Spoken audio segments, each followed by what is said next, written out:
ಬೆಂಗಳೂರಿನ ನಮ್ಮ ಮೆಟ್ರೋದಲ್ಲಿ ಯುವತಿಯರಿಗೆ ಕಾಮುಕನ ಕಾಟ ಜಾಸ್ತಿ ಆಗ್ತಾ ಇದೆ. ಇದರ ಬಗ್ಗೆ ಆಗಾಗ್ಗೆ ಘಟನಾವಳಿಗಳು ನಡೀತಾ ಇತ್ತು. ಯುವತಿಯರ ಫೋಟೋ ಮತ್ತು ವಿಡಿಯೋ ತೆಗಿತಾ ಇದ್ದವ ಈಗ ಲಾಕ್ ಆಗಿದ್ದಾನೆ.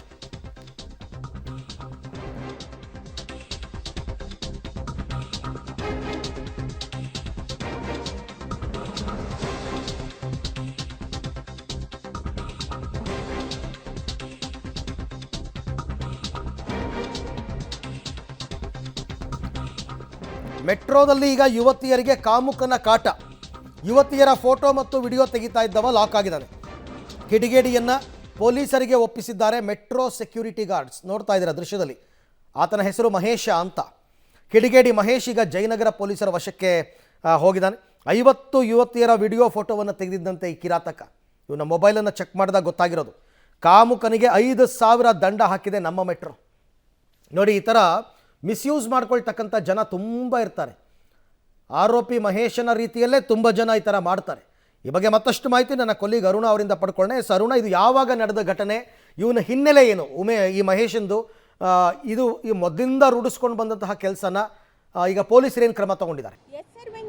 ಮೆಟ್ರೋದಲ್ಲಿ ಕಿಡಿಗೇಡಿಗಳ ಕಾಟ, ಅದರಲ್ಲೂ ಕೂಡ ಕಾಮಕ್ರಿಮಿಗಳ ಕಾಟ ಹೆಚ್ಚಾಗ್ತಾ ಇದೆ. ಅದರಲ್ಲೂ ಡಿಸೆಂಬರ್ 25ರಂದು ಮೆಜೆಸ್ಟಿಕ್ನಿಂದ JP ನಗರಕ್ಕೆ ಮೆಟ್ರೋದಲ್ಲಿ ಒಬ್ಬ ಯುವತಿ ಕೂಡ ಪ್ರಯಾಣವನ್ನು ಬೆಳೆಸ್ತಾ ಇದ್ಲು.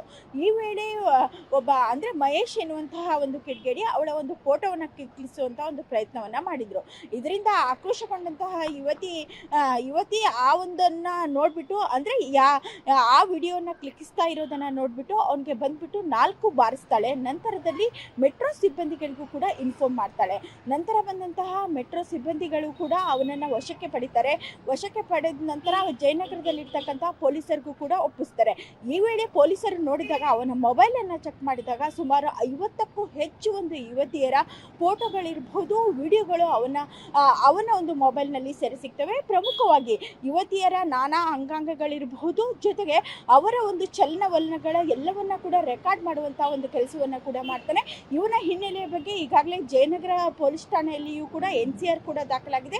ಪೊಲೀಸರು ಕೂಡ ಅವನ ಹಿನ್ನೆಲೆಯನ್ನು, ಇನ್ನೂ ಎಷ್ಟು ಯುವತಿಯರಿಗೆ ಕಾಟ ಕೊಡ್ತಾ ಇದ್ದ, ಕೇವಲ ಮೆಟ್ರೋ ಅಷ್ಟೇ ಅಲ್ಲದೆ ಏನಾದರೂ ಬಸ್ ನಿಲ್ದಾಣಗಳಲ್ಲಿಯೂ ಕೂಡ ಇದೇ ರೀತಿಯಾಗಿರ್ತಕ್ಕಂಥ ಒಂದು ಕೆಲಸಗಳನ್ನ ಮಾಡ್ತಾ ಇದ್ದ ಎನ್ನುವ ಬಗ್ಗೆಯೂ ಕೂಡ ಕುಲಂಕುಷವಾಗಿರ್ತಕ್ಕಂಥ ವಿಚಾರಣೆಯನ್ನು ಕೂಡ ನಡೆಸ್ತಾ ಇದ್ದಾರೆ. Arvind, right. Thank you Aruna, ತಮ್ಮ ಎಲ್ಲ ಮಾಹಿತಿಗಾಗಿ ಧನ್ಯವಾದ.